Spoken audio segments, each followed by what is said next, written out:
और मेरी ground reporter team आजकल 5 दिन की जंगलों की यात्रा पर है और दिखाएंगे आपको विज्ञान एवं पर्यावरण पत्रकारिता पर मेरी सीधे ग्राउंड जीरो की कवरेज।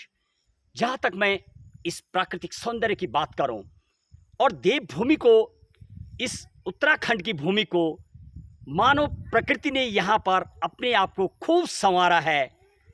बुग्याल, पहाड़ी चोटी, और यदि मैं इन बुग्यालों की बात करूं, बिल्कुल यानी लगभग 12 किलोमीटर की दूरी पर पैदल मार्ग, जो राष्ट्रीय राजमार्ग है, वहाँ से दूरी पर ये जगह है।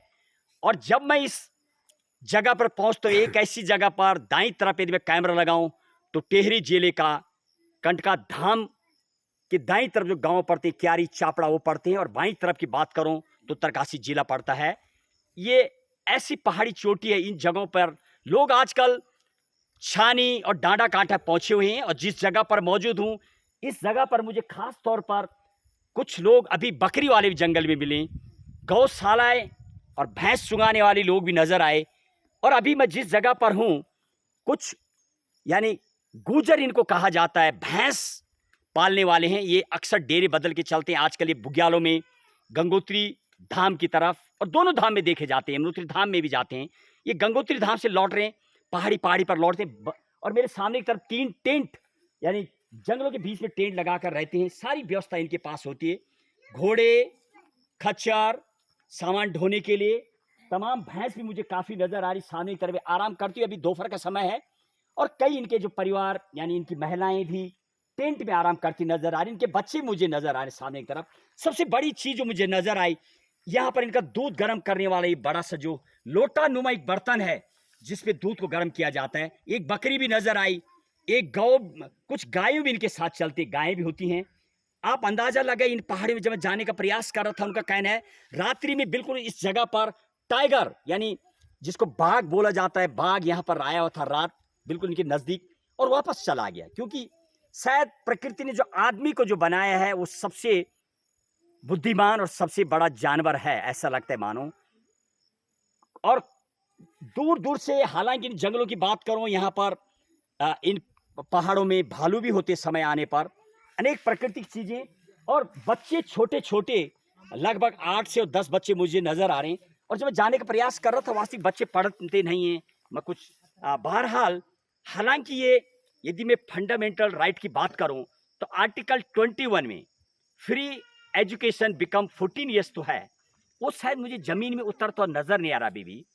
और जब मैं उनसे पूछने का प्रयास कर रहा था, इस तरीके से आप चलते रहते हैं, बच्चे कैसे पढ़ पाएंगे, जबकि सरकार तो कुछ और ही डाटा दिखाती है।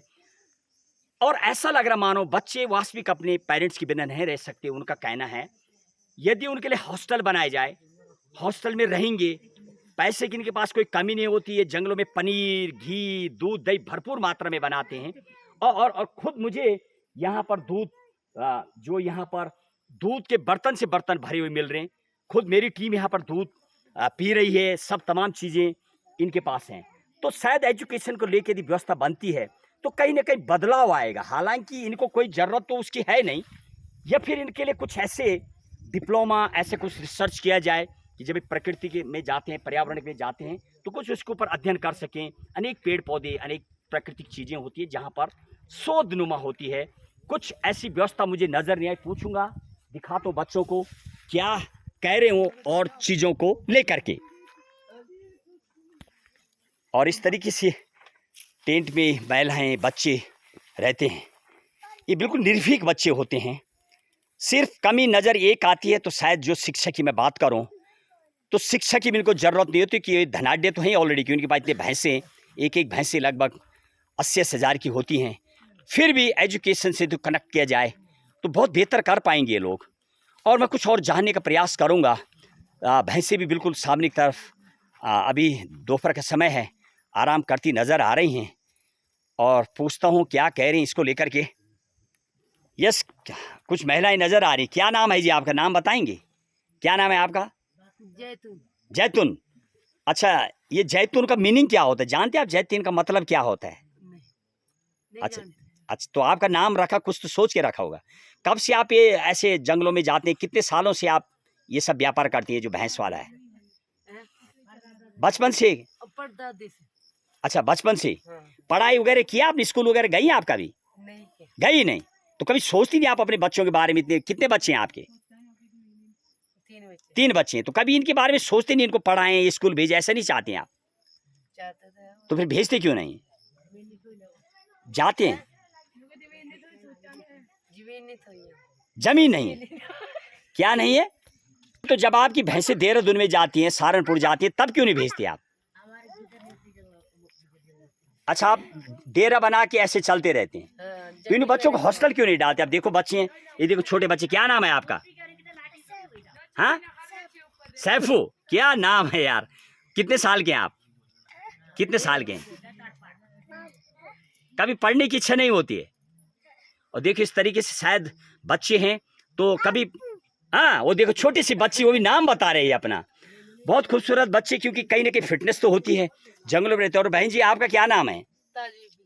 ताज। इतना अच्छा नाम है, तो आप इनको बच्चों के स्कूल के बारे में सोचती नहीं है? कितने बच्चे हैं आपके? 5 बच्चे हैं। बिल्कुल आप फिट हैं, फिर भी 5 बच्चे हैं, तो अभी भी और भी होंगे आप स्टॉप। अच्छा चलिए, मैं जाने का प्रयास कर रहा था, बहुत शर्मा रही है महिला। अच्छा ये बताइए, तो इन बच्चों को आप साथ ही ले जाते रहते हैं, तो कभी दिक्कत नहीं होती? कभी दवा, बीमारी, दारू, तब क्या करते आप? दिक्कत तो होती है, फिर नहीं तब- चले जाते हैं बच्चों को। अच्छा, साथ ही रखते आप? हाँ, उत्तरकाशी जाते हैं दवाई दुआ करने। अच्छा, वहाँ ले जाते हैं, तो बहुत परेशानी होती होगी ऐसे में। परेशानी तो होती है, फिर क्या तब करें? एक जगह क्यों नहीं रखते आप अपनी भैंसें? जमीन नहीं हमारे को मिली। तो जमीन खरीदो नहीं, इतना तो पैसे हैं आपके पास। कहीं ना कहीं इनका कहना है इनके जमीन नहीं दिए, तो क्या चाह रहे हैं आप? सरकार आपको जमीन देगी तब आप एक जगह रुकेंगे आप? हाँ जी। कहाँ चाहते हैं आप जमीन? पहाड़ों में या शहरों में? नीचे उत्तराखंड में जमीन मिल जाए हमारे को। अच्छा, आप सिर्फ चलते रहते हैं, तो आप ये है ही नहीं, जमीन खरीदी नहीं आपने अभी तक? क्या? चलिए, कहीं ना कहीं प्रशासन वास्तविक यदि व्यवस्था करते, बहुत स्ट्रॉन्ग महिलाएं होती हैं, ये बहुत मेंटल लेवल होता है और अपने काम में बहुत डेडिकेटेड होती हैं। वास्तविक यदि इनको सही रूट मिले तो ये भैंस भी बहुत अच्छा पाल सकती हैं। हमने मुंबई महानगरों में भी देखा है, 250 भैंस लोगों की होती है, दूध बिकता है, वहाँ दूध लेने वाले आते हैं, शायद इतना दूर नहीं जाना पड़ेगा कहीं ना कहीं। तो आपको अच्छा लगता है इससे जाना इधर उधर? अच्छा लगता है, आदत से पड़ जाती है। बहुत बहुत धन्यवाद आपके लिए, बहुत बहुत धन्यवाद, और जाने का करेंगे प्रयास।